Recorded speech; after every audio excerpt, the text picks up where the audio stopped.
À 20 mètres sous les pieds des Hucquois se trouve maintenant cette énorme structure.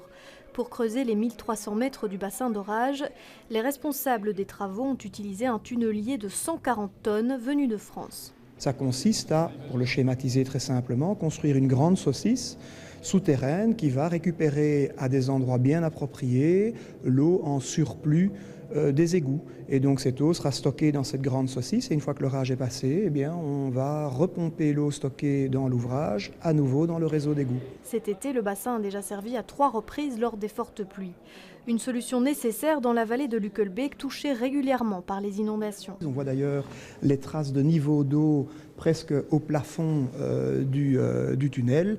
Donc c'est bien la preuve qu'il a déjà bien fonctionné. Après des crues importantes, il faut vider le bassin et cela est géré de manière électronique dans cette cabine. À un moment, il faut évacuer les eaux.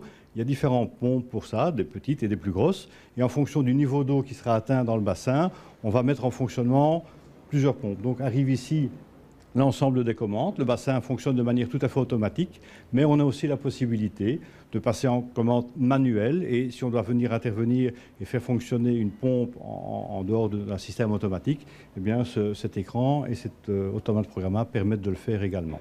Le tunnelier avancé de 7 mètres par jour. Le chantier a duré 3 ans et coûté 34 millions d'euros.